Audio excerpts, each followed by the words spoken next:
Up on BYU basketball with Mark Pope. It was a 2-win weekend for the Cougs that moved them up the WCC standings with conference tourney play less than a month away. Now it's back on the road to SoCal and Spokane, and we're breaking it all down with the coach and point guard Rudi Williams next on BYUtv. This is BYU Basketball with Mark Pope, presented by Siegfried & Jensen. And now, your host, the voice of the Cougars, Greg Wrubell. Good evening once again, Cougar Nation. Welcome back inside our Tuesday night home at Studio C in the BYU Broadcasting Building in Provo, Utah for our weekly check-in and close-up on the Cougar Hoops program. Happy to have you with us live or on demand on BYUtv and BYU Radio's apps and our social media hashtag tonight and always, hashtag Pope Show. Coming up on tonight's broadcast, we'll look back on a pair of home court wins over LMU and Pacific. Gideon George will join Jarom Jordan inside the film room. Senior point guard Rudi Williams will be our in-studio guest. We'll preview this week's road swing with stops at Pepperdine and Gonzaga. Social media Q&A, our weekly test of wits, and the return of What Happened.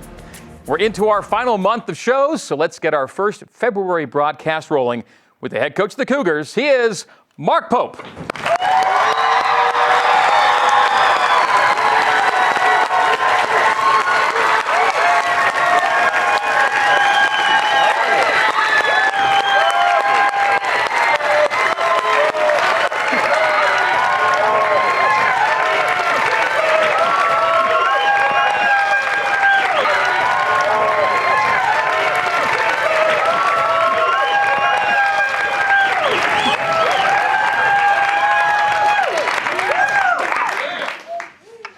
I did it. I have just defeated the great Dallin Hall as the slowest walk onto the show ever. So he was our guest last week. Yeah. And you know, who loves Dallin Hall? Yeah? Why do I feel more like enthusiasm from the feminine side of the room than? I think it's everybody, but anyway. So Dallin, you know, we're going to have Rudi on the show, and he'll be introduced and walk on. And so we stand up, and, like, I was already in, like, hug pose, and Dallin was still, like, 3 minutes away from actually making it here. Yeah, was it a saunter? It was a very slow saunter. Welcome back. Thanks. Yeah. What is on Mark's mind tonight? Well, I got a lot. Okay. But I would like to share one story. Okay. A little bit of it, you know, I don't do this very often, but I want to share a little insight into the Pope household, like the inner workings of the Pope household. So a lot of times when you're coaching or playing or whatever, you'll take a lot of criticism because it's just the nature of sports or anything public, right? And so I think sometimes people are like, they read something in the paper and they feel bad, or I'll get texts of condolence or whatever. But what people don't understand is there is no more brutal critic of anything that I do than my very own family. There we are. They're right here if you want to talk to them. The lovely Popes. Yep. Miss Leanne. So we have this tradition now that Leanne introduced, which I love so much. So we don't get to be together as family very often, but on Sunday, when church is finally done, we go home and we sit down and we have a Sunday family dinner. We all sit there. My oldest daughter is away at school, so we'll even FaceTime her in until she says something that everyone gets mad about, and then we hang up on her. But and then after dinner, Leanne has this deck of cards that she got somewhere that is all these just random questions that we go around the table and answer. And it's actually been super fun. It sounds pretty pedestrian, but we love it. It's actually so fun. So the question this Sunday was, what do you love to do, but you haven't done in a while?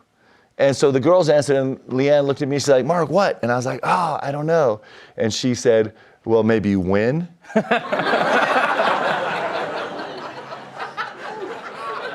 I mean, that is cold-hearted. I can only tell that story because we did win both our games this week. Yeah. If it had been last week or 2 weeks ago, it would have been too raw, but it's okay now. It was a 2-win weekend. Yes, it was. Which are a lot of fun. Yes. So what else are you thinking about these days? Well, I'm thinking about Pepperdine right now. That's about, our life gets really simple at this point in the season. Next game. Yeah, next game. The next game. And we have, it's pretty remarkable when you think about, and I'm not going to talk about them here, but just today, as we go through our guys, the things that are weighing on their shoulders right now that have nothing to do with school and sports, and it just is a lot. It's just like all of us, and so I'm just trying to keep this group together. It's pretty fun. There were some disappointing days in the last few weeks, but resilience has kind of been a hallmark of this team. I think Dallin Hall during the show last week was asked might have even been during a commercial break. I forget if it was a live question or not, but he said the one word that he thinks about with this team is resilience. Yeah. It's been really nice. I actually love this group. This group is super fun. And if you guys are paying attention and watching these games, it's going to be a really fun group to watch grow up. I mean, we're watching them grow up before our very own eyes.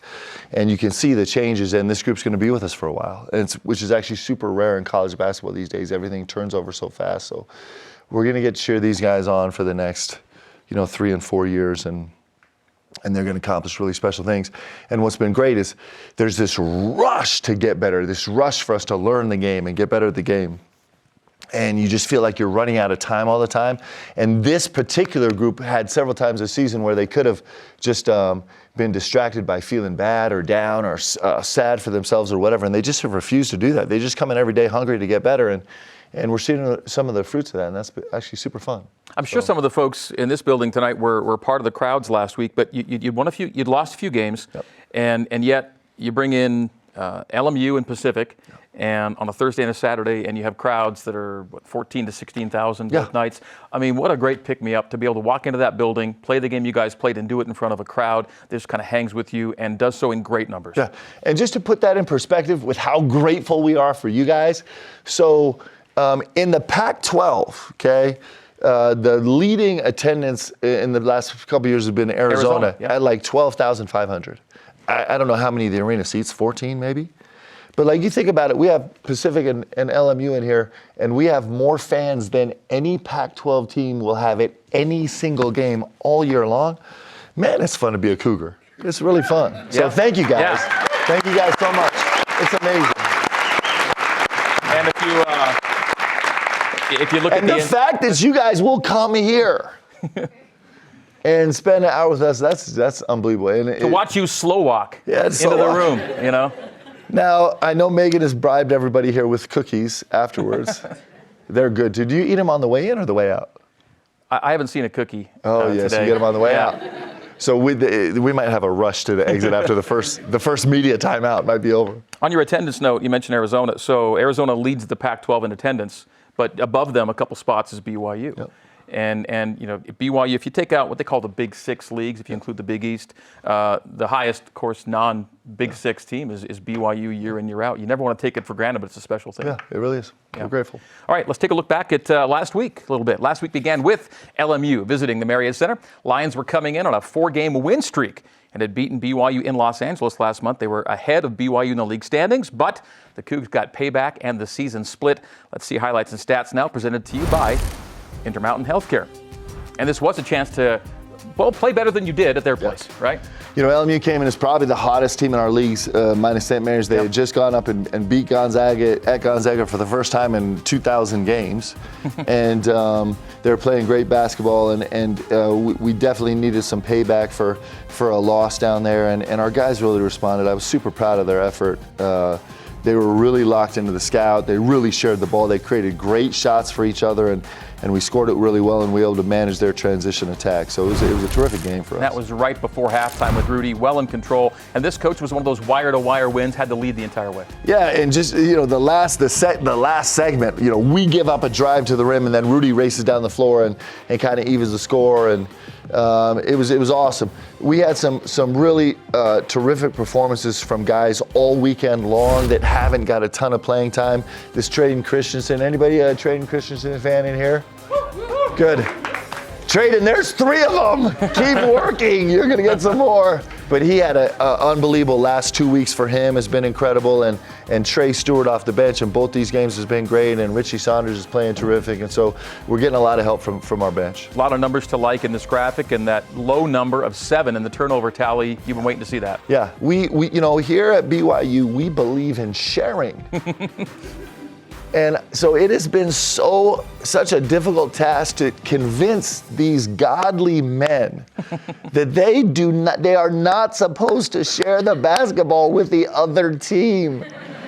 And so we made tremendous strides in that particular category this weekend. Let's close up on a couple of guys from the LMU game from last week. And Spencer Johnson is just, ever since he came back from the knee injury and then back in the starting lineup, just one of those guys, it's like, you don't want to always say you're going to score 14 every night, but you can expect that kind of consistency from Spencer Johnson. Yeah, and he's you can see his confidence has just gone through the roof. You know, there with a short shot clock, he just chooses to go to the quick step back, and he's had such a massive impact on these games recently on the defensive end and all season long.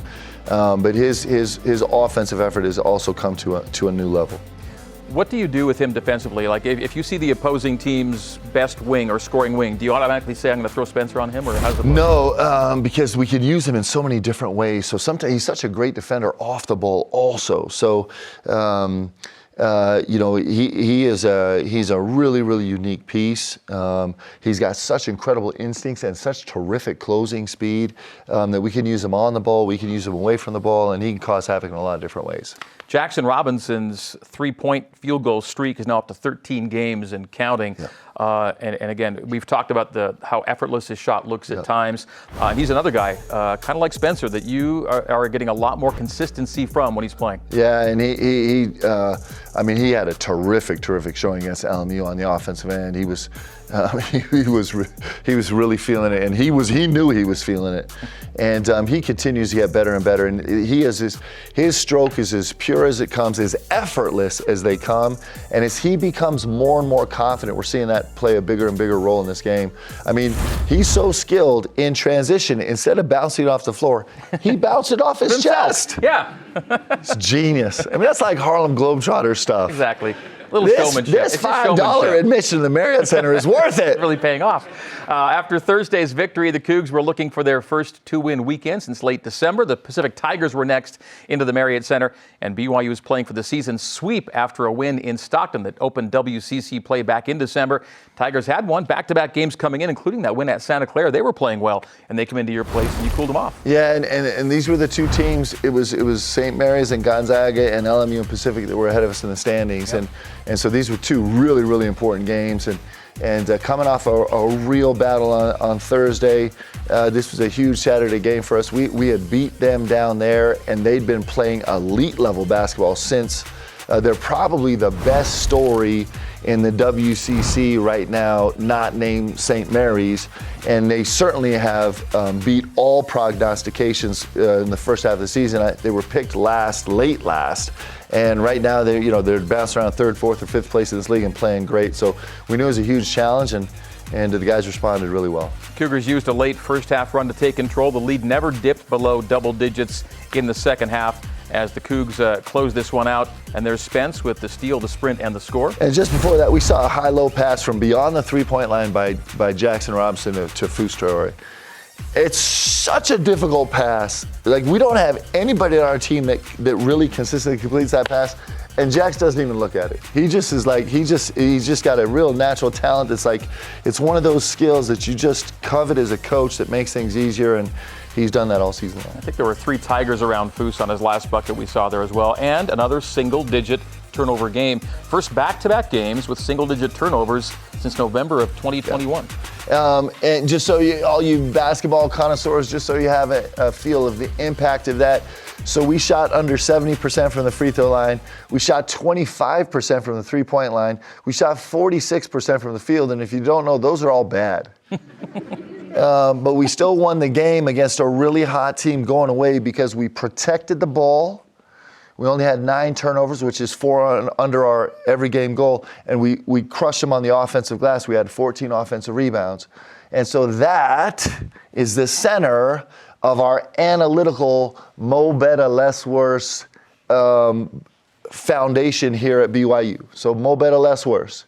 The idea is that we need to have more better possessions of the opponent, and we need to give them less and worse possessions. And even in a night where we shot the ball poorly, mo better, less worse wins the day. It's a great lesson. You don't need to shoot lights out. You can take good care of the basketball, and you are super active defensively, too. You are disrupting a lot of what they wanted to do. That's right. Perfect. All right. Let's tee. And it wasn't just one double-double. You had two double-doubles in the game on Saturday. Let's look at the first one from Fousseyni Traore. So Fous had, two double-doubles. He had one Thursday, and then he follows up with one Saturday. And he was joined by Gideon George. He saved the ball into Fous, and this might happen. He was 7 for 10 from the field. He goes 19 points, 12 rebounds.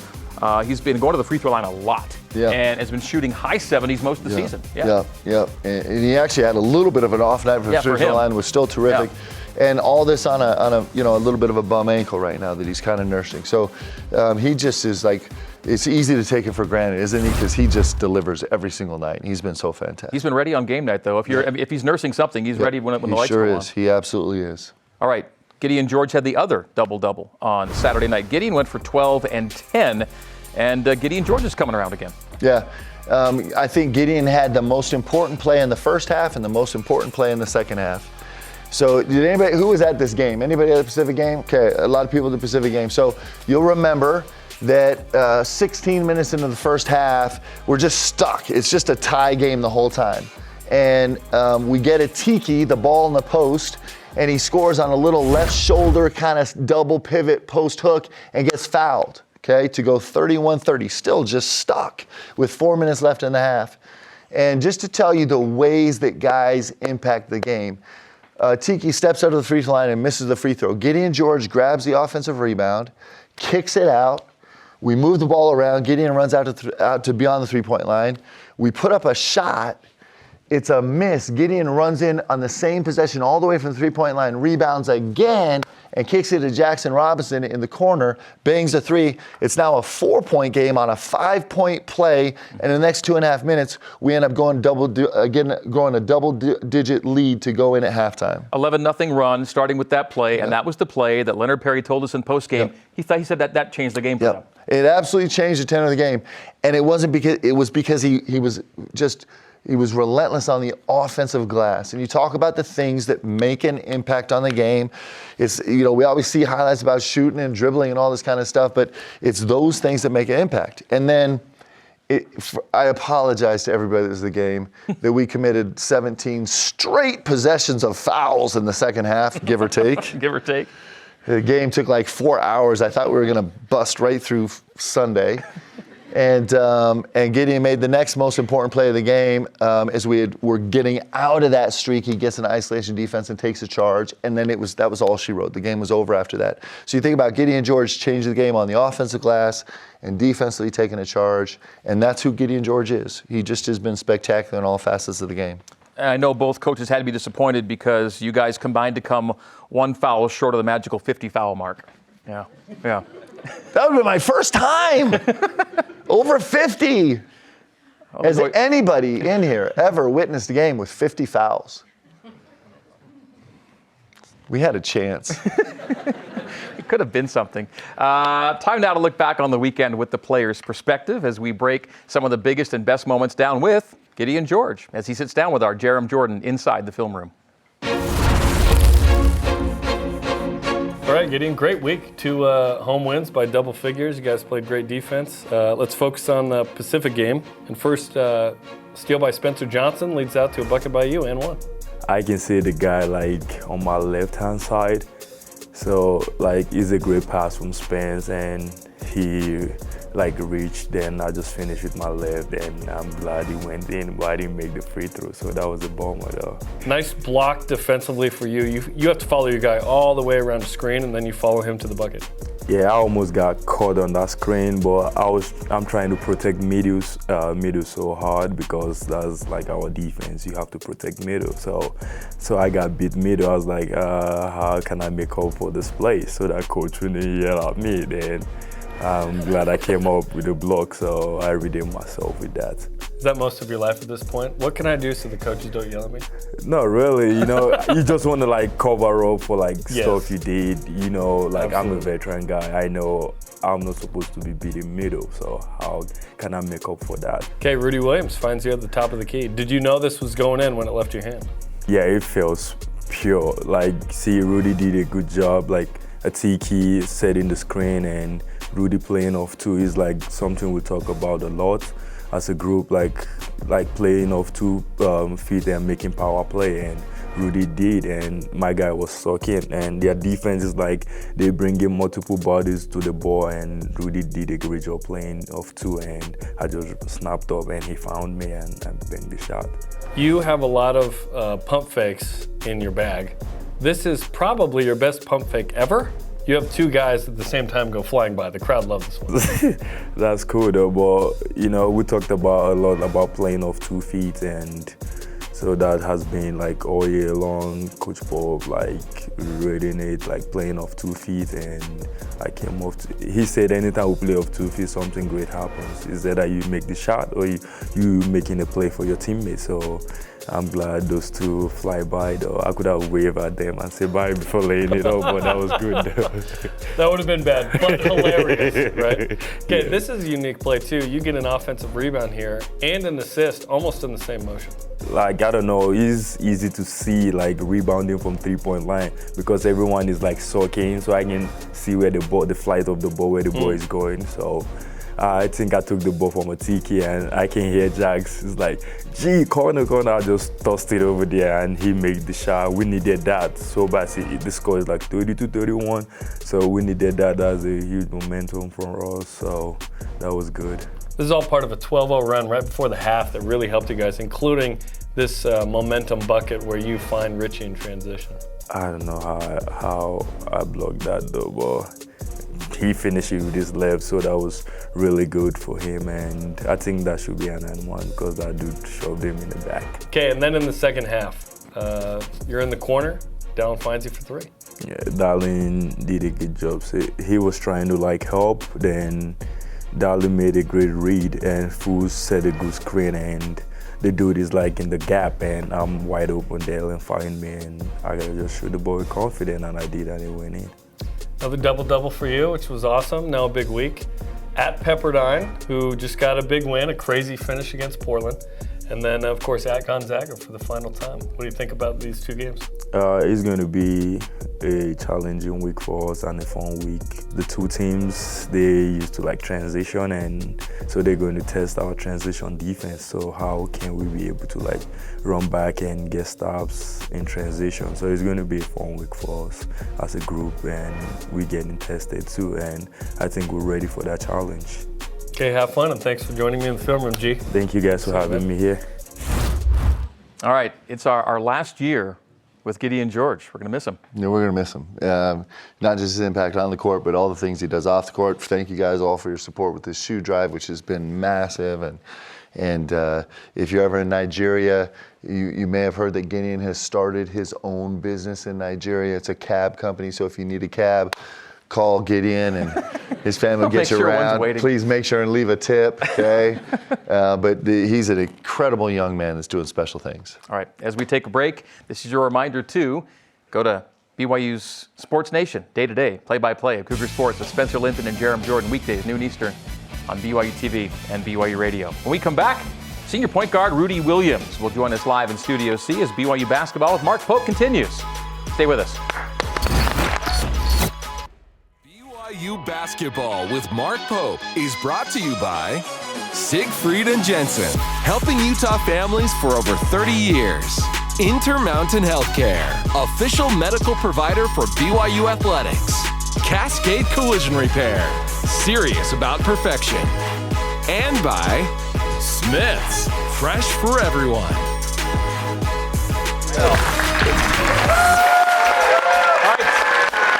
Welcome back inside Studio C with more BYU basketball with Mark Pope. Our special guest tonight will have only one season at BYU, so we'll have only one appearance as the featured guest on this program, and it's coming tonight, right now. So please welcome into Studio C, Hamilton, Ontario's own Rudi Williams.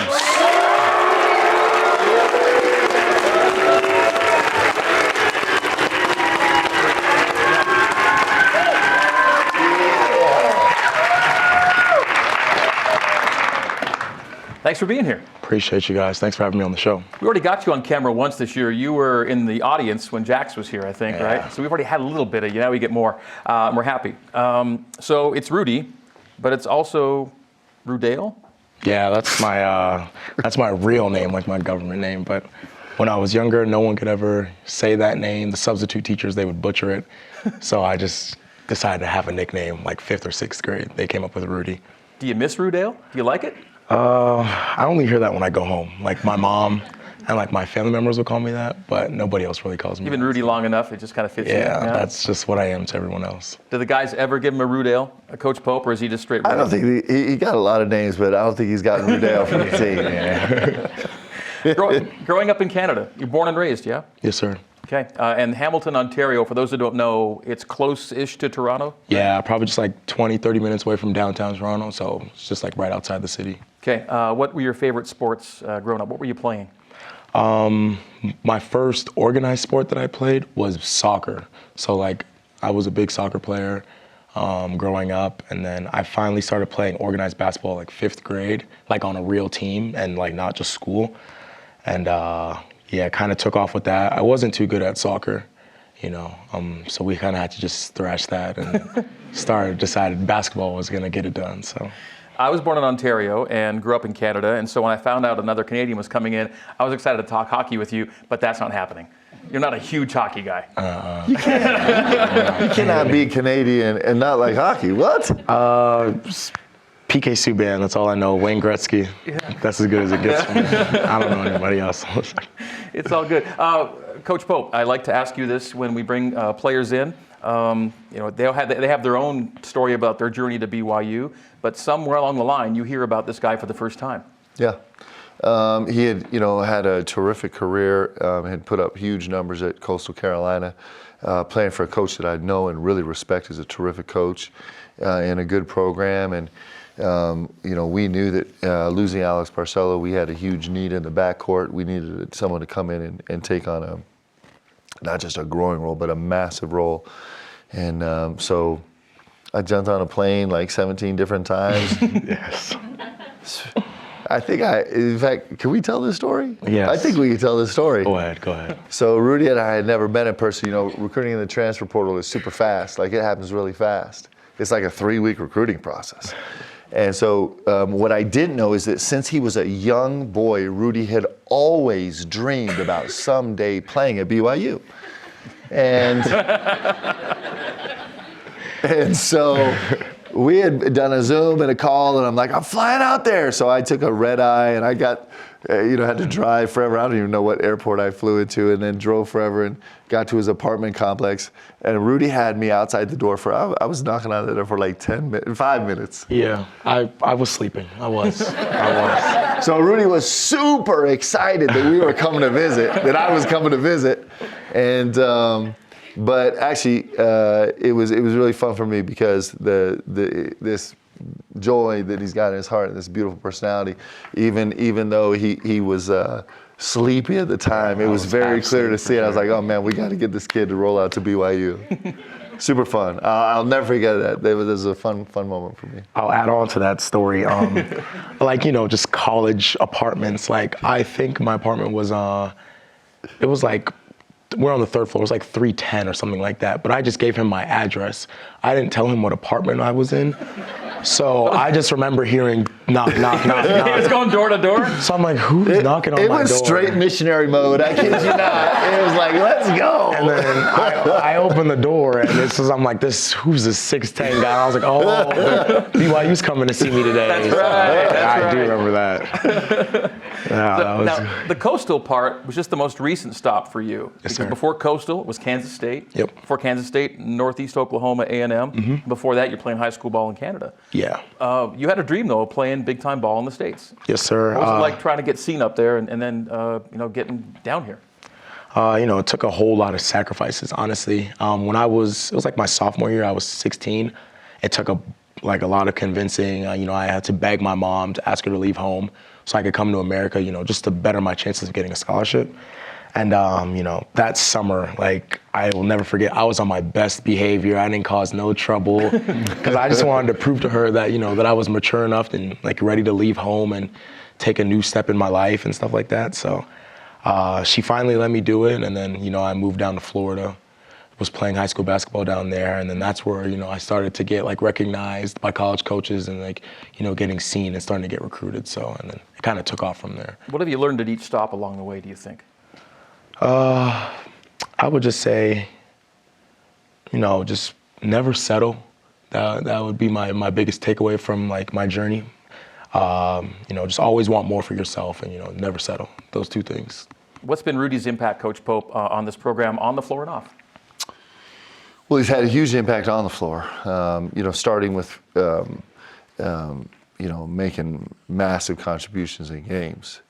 Take your pick of the laundry list of games where Rudi's been huge for us. But like the impact that I love the most is the impact he's had in our locker room and in our community as players. And we've talked about this so much, but you talk about special human beings. You know, it's super interesting to me that Rudi just said that never settle for anything. And yet he has been the most generous, giving, lifting up player we've had on this team. He's been an invaluable, like a life-changing mentor to Dallin Hall, the point guard position, and he lifts up everybody on this team. And so it's been incredible to watch. I can't overstate it. Very few players would take the journey that Rudi's taken, even just this season for us, and handle it the way he has in terms of staying focused on just doing whatever it takes to be great. And it's awesome to watch, and it's been special. Like, we'll be talking about Rudi Williams in our locker room, how he was in our locker room for the next 2 decades. I kid you not, he is one of those archetypal examples about how you put team first and make a team great. It's pretty cool. We've got to get to break, Rudi, but I'll have to ask you, in the one season, you're going to have just one season here. What has it meant to you to be at BYU? Honestly, it's meant a lot. You know, I haven't taken any game for granted, any date for granted, because when I was a little kid, this is like, you know, what I dreamed of, you know, playing. That's what I told him. That's what you dreamed of. Oh, honestly, though, like, you know, just playing for like a good team, good coaches, like a lot of camaraderie. And then, you know, obviously playing in front of the fans that we play on, like, on a nightly basis. So, like, when I was younger, this is what I always, like, thought of it in my head would be like. And, you know, finally getting to live that out is, it's pretty fulfilling, and it feels good. When we were at Midnight Madness, I was like, yep, this is going to be a wrap for Rudi. So Rudi comes out in the top concourse, the spotlight's on, the fan, you guys, thank you so much for being there, going crazy. Yeah. The gym packed, Canadian flags flying everywhere. And I was like, Rudi is just like, do the mic drop. I got everything I wanted out of BYU. The season hasn't even started. On night one, yeah. We're glad you're here. We are really glad you're here, both at BYU and on the show tonight. Still on the way. We'll get into game show mode for a bit when BYU basketball with Mark Pope continues. Stay with us.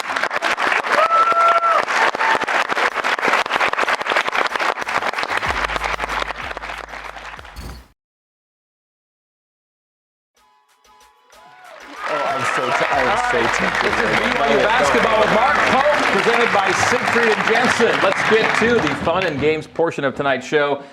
Roll it.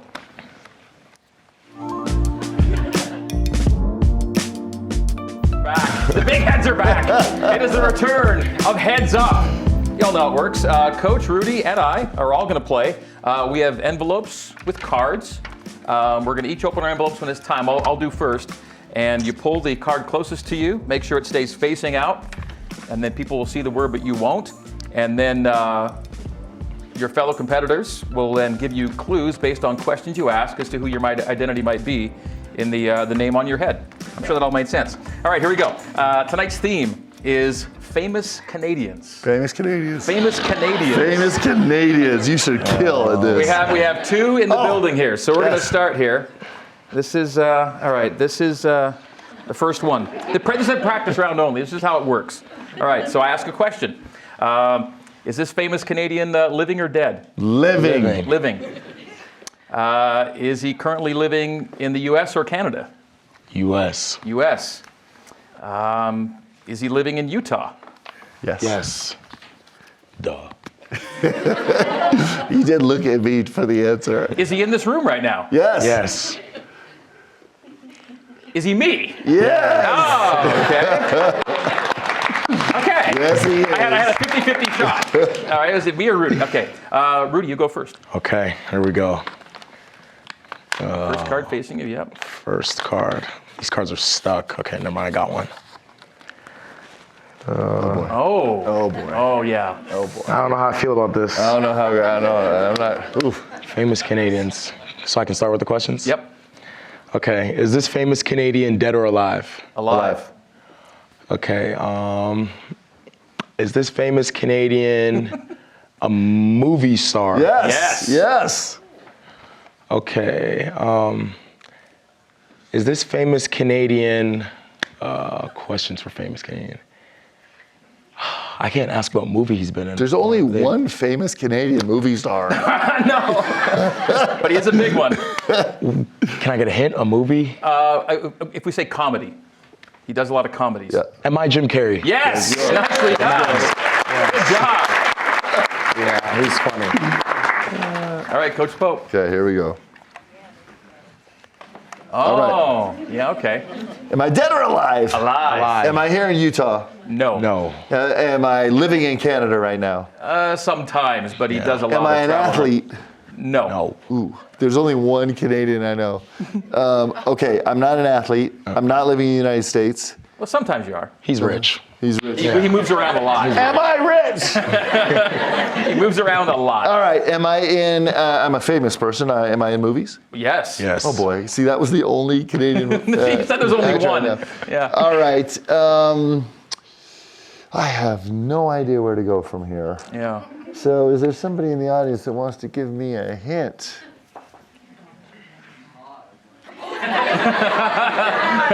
What? Married to a Utah connection. Oh boy. Oh, I didn't know all that. Her family is in Hebrew.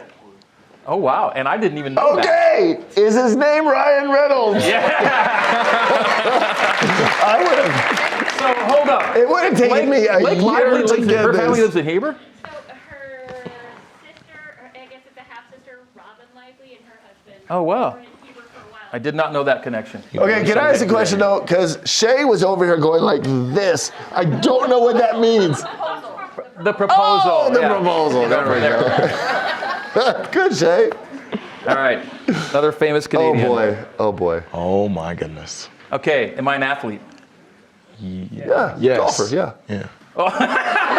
Am I Mike Weir? Yes. Hey! Way to give it away. That's good. I like that. Those are my Did I favorites. say golfer? Oops. Oh, let's go. Where's my thing? Am I? Oh, don't. He didn't see it. I almost cheated. There we go. Perfect. I love it. Is this famous Canadian dead or alive? Alive. Five. Is this famous Canadian a musician? Yes. Am I Drake? Yes. Yes. Yes. All right. I'm super nervous. Toronto's own Drake. I'm nervous that we're laughing already. Oh, my Am I goodness. dead or alive? Alive. Am I in this room right now? No. Definitely not. Oh. Am I an athlete? No. He might think he is sometimes. But no, that's not his thing. Am I this person clearly is funny. Am I an actor? No. No. Am I, well, I wonder why everybody knows me. Am I a politician? No. No. Am I on television? Hey, been on TV. Yeah? Yeah. Am I a comedian? No. No. I'm an artist, Yes. a musician. Yes. Oh boy. Okay, help me with this genre of music. Am I a singer? Yes. Yeah, pop. Pop? Pop. Yeah. Yeah. And popular with a certain segment of the population. That is not helping me at all. I could get myself in so much trouble.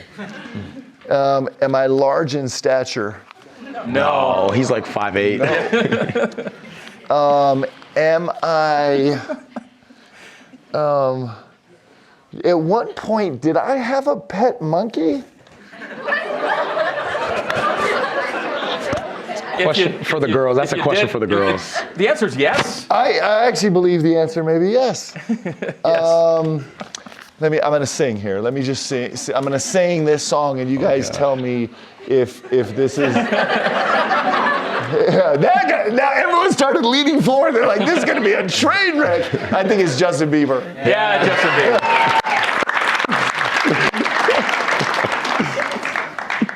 Oh boy. She's Canadian? Yes. Okay. Am I a female? Yes. Yeah. Okay. I didn't even know that. Okay. Am See, how proud are you right now? Are you so proud? Yeah. Okay. Am I a singer? Yes. Yes. Am I Celine Dion? Yes. Let's go. Let's go. Yes. This is the last one right here. All right. Where's the head thing, guys? Help me out. You're right there. Okay, here we go. Is this famous Canadian an athlete? Yes. Is this famous Canadian a basketball player? Yes. Yes, he is. Am I Andrew Wiggins? No. No. Am I Steve Nash? Yes. Yes. I should have went that way. The WCC's own Steve Nash. Yeah. All right. I love it. Boom. Is this person a woman? No. No. So it's a man. Is this person stunningly, outrageously handsome?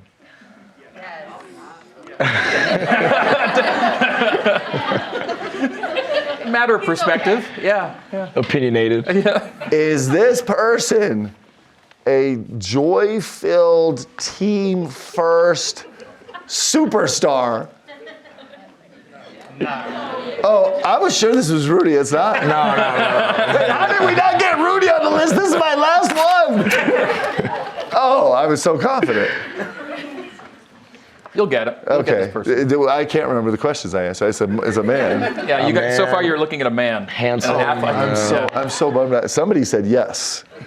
I got an emphatic yes. Is this person an actor? No. No. Athlete? Yes. Okay. Is this person a current athlete? No. Is this person on ice? Yes. Is this person nicknamed the Great One? Yes. Wayne Gretzky. Here you go. Good job. All right. How did we not have Rudy? I was so excited. I was like, I got the last one. It's got to be Rudy. Then I was trying to throw you some love about being handsome. I know, but technically I'm not famous though. I think you're famous. You're on the Greg Wrubell Coaches Show. Emma, I got one card left. Do I do it or we just go right? Oh, we do it. Go Okay, ahead. we're gonna go to, this might have been Rudy. We're going to go to break. Join us next Tuesday for another edition of BYU Basketball with Mark Pope at 8:30 Eastern, 6:30 Mountain. It's BYUtv. It's BYU Radio. When we come back, social media Q&A for the coach and Rudy. Stay with us. BYU Basketball with Mark Pope.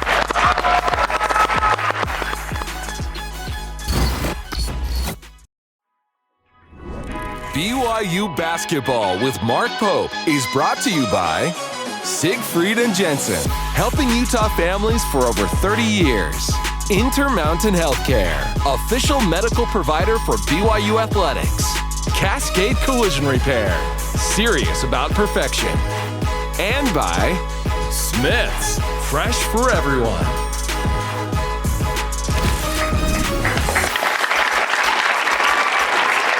Welcome back to BYU Basketball with Mark Pope. Let's get right to our social media Q&A segment now for Rudy. Question, where do you get your old Kyries and KDs, and which shoes are your favorite? I know some people at Nike, so I'm kind of fortunate for that. And then my favorite shoe right now, I'd probably say is Kyrie's. I have a pretty large collection of those. Sweet. Okay. Second question is also for Rudy. Rudy, you are fantastic in post-game interviews.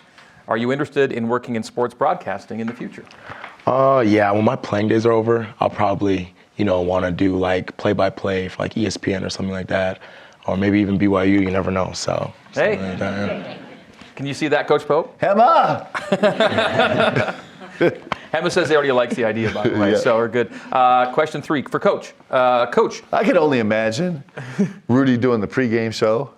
Oh, man. I mean, how beautiful would that be? I'd have to go into like non-player mode and Would that be the joy? The only thing is Rudi would be like loving all the guys, and he'd be killing the coach, man. He'd be like, I don't know what this coach is doing. Coach Pope, what kind of farewell send-off would you like to see from California BYU fans in your last 2 WCC games in California? Yeah, Malibu's been super special for us. We were talking about this in media earlier today. I have great memories from Firestone Fieldhouse. Our first year there, we had just beat Gonzaga in our last home game senior night, and this was our last league game, and we went there really needing a win. And Jake Toulson got ejected from the game with like 4 minutes left. It was a great game. Yoli Childs went crazy. And my favorite part was there's a minute left, and I think we got the game. And I'm like, where is Jake? Is he safe? So I sent a manager out to find him. They finally found him outside Firestone Fieldhouse. It's right on the hillside overlooking the ocean. And Jake had pulled off his jersey, was sitting in a chair, just taking it in rays. He wasn't allowed in the building, but he was safe. And then, of course, last year watching Alex Barcelo put on just a crazy video game-like performance there. So, but the best part of there is every time we go in that gym, it's just full of BYU fans. It's just full, and it just is awesome. And so grateful for all of Cougar Nation in California, and we're going to have to find other ways to see them. Every year for 11 years that we've played there, I've taken the same photo from the front steps of Firestone Fieldhouse looking out over the ocean. Yep. I'll take my last one of those here in a couple days. It's awesome. Looking ahead to Thursday at Pepperdine. Let's take a look at our broadcast schedule for you now. Yes, you'll have the games Thursday and Saturday on BYU Radio, of course. Radio pregame, 1 hour before tip. The game itself on Thursday will actually be on CBS Sports Network in addition to BYU Radio, and then be with Mark and me afterwards with Jason Shepard for post-game coverage on the radio. And then Gonzaga, we'll do it again 1 hour before tip.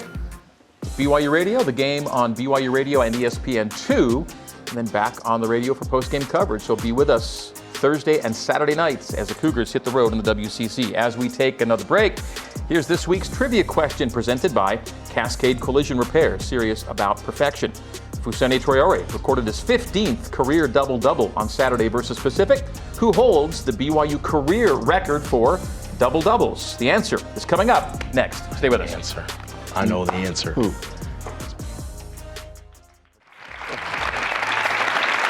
right, welcome back to our final segment of BYU Basketball with Mark Pope. Here's tonight's trivia question presented by Cascade Collision Repair, serious about perfection. The question here has a build-up to it. Fousseyni Traore recorded his 15th career double-double Saturday versus Pacific. Who holds the BYU career record for double-doubles? And the answer here takes us back in the day to Kresimir Ćosić. Of course. There you go. The first great international superstar, some would say, in college hoops. 48 double-doubles. Yoli Childs, who you coached, right behind 45. Whoa. And so Foose is sitting at 15, roughly a third of the way there. If Foose were to play 2 more years at BYU, he'd be in the neighborhood, wouldn't he? Yes, he would. He really could. Yeah. Okay, good job, guys. All right, so we want to end the show with the return of our former favorite segment, What Happened? And it is back. And, the BYU dunk team is known for performing remarkable feats of athleticism. This was not one of them. We're going to see this from the weekend. Oh, my. It is What Happened. I'm so excited right now. Listen to this. Seems like there's been some tough fadeaways. That was a tough attempt at the basket for the dunk team. Yeah, I don't know what happened there. Yeah, what happened? What See, happened? Tyler Haas said it. There, yeah. So that's not going on the highlight reel for those guys in the future. There it is. That's this week's edition of What Happened. Okay, we need to get that slow-mo. Can we get it slow-mo? Was that during halftime? That's during No, that was at halftime. Yeah, exactly. Oh, wow. Yeah. I'm going to sneak out of the locker room. You miss a lot. Yeah. I'm going to start sneaking out the locker room for sure. We got a minute left. Rudi, I want to quickly ask you. You've played in the Big 12 at Kansas State. You know what that league is all about, and you know where BYU's going without you next year. How excited should BYU fans be, and how excited do you want your teammates to be about the challenge of playing in the Big 12? Fans should be really excited. Honestly, it's going to be a change of scenery for sure. The WCC is mostly West Coast teams, California-based teams. Now you're going to be going to West Virginia, Cincinnati. You're going to be going to Fort Worth, Texas. So it's going to be really fun. And I feel like my teammates should be really excited, just a step up in competition for sure. It is no debate the best conference in college basketball. And, you know, it's a great opportunity to do something special every night. So. Well, we're glad you've helped to get your teammates ready for that. We're really glad you've been in the studio with us tonight. Thank you so much. Appreciate you. All right, so for Rudi and for Coach Pope and producer Hema, my name is Greg Wrubell. Thank you all for being here. Have a great week. We'll do it again next week. Go Cougs!